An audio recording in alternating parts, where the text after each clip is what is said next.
BFM Intégral Placement, idée de fonds.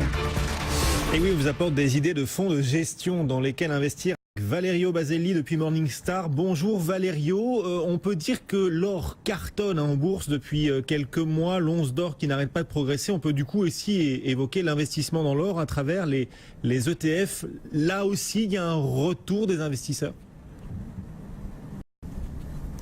Oui, absolument. La demande pour investir dans l'or a considérablement augmenté ces dernières années, aidée par la volatilité des marchés financiers et par le fait que l'accès au métal jaune facilité par le développement des ETF, les Exchange Traded Funds, qui sont une solution simple et bon marché pour les investisseurs qui souhaitent s'exposer aux matières premières en général. Mais attention, dans ce cas, ces produits sont généralement appelés des ETC pour Exchange Traded Commodities.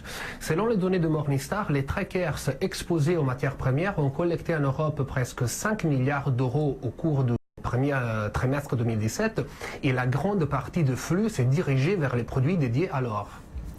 Quel est l'intérêt que peut trouver un investisseur, et même un particulier qui nous écouterait sur BFM Business, à investir dans l'or en dehors de la spéculation, Mario? Oui, il faut rappeler que l'or n'a pas de valeur intrinsèque, il ne génère pas des bénéfices ou des dividendes comme les actions, ni des intérêts comme les obligations. Cela dit, l'or est traditionnellement considéré comme une réserve de valeur en période de dépression économique, une sorte de police d'assurance contre les crises financières. Par le passé, le métal jaune a aussi joué le rôle de couverture pour l'inflation. Cette caractéristique, ainsi que sa faible corrélation avec la plupart des classes d'actifs, peut en faire un investissement utile, à réserver toutefois à une petite partie d'un portefeuille déjà diversifié. Quelles sont alors du coup les dynamiques à l'œuvre sur le marché de l'or en ce moment?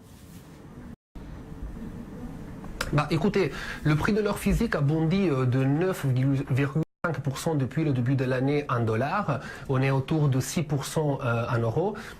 Mais attention, l'or est un actif très volatile qui dépend fortement de la perception du risque des marchés et très peu suffirait pour faire envoler les cours, de même qu'une diminution des incertitudes pourrait faire baisser les prix. Les risques géopolitiques, les incertitudes électorales en Europe, l'augmentation des taux d'intérêt ou de l'inflation et des possibles baisses des marchés boursiers, tout cela pourrait jouer en faveur d'une appréciation de l'or. D'autre part, une croissance économique accompagnée d'une appréciation du dollar pourrait en revanche conduire à une faiblesse des prix. Du coup, pour les investisseurs qui nous écoutent, qui nous regardent aujourd'hui sur BFM Business, quelles idées de fonds pouvez-vous apporter pour investir dans l'or? Quels sont pour vous les meilleurs fonds de gestion, Valerio? Écoutez, la palette de produits négociés en bourse est très ouverte. Il y a en Europe 18 ETC qui offrent une exposition à l'or physique. Parmi ceux-ci, il y en a 3 à côté sur la bourse de Paris, l'ETF Securities Physical Gold, le Gold Billion Securities ETC et l'ETF Securities Gold ETC. Alors, ces produits n'utilisent pas de contrat à terme et répliquent tous la même chose, c'est-à-dire les mouvements du prix de l'or au comptant qui est exprimé en dollars américains par once. Dans ce cas, donc, il y a 2 caractéristiques à considérer pour sélectionner un fonds investissant dans une matière première physique. D'abord, la liquidité, toujours très importante quand on parle d'ETF, et ensuite, le total de frais de stockage et de ce lié aux prestations du dépositaire. Vu la nature de ces fonds, qui détiennent donc la matière première physique, ces coûts seront le principal élément à prendre en compte pour les investisseurs. Valerio Baselli pour Morningstar et les meilleures recettes donc pour investir dans l'or et concocter un placement, en tout cas un portefeuille boursier gagnant. Merci beaucoup Valerio d'avoir été avec nous en direct.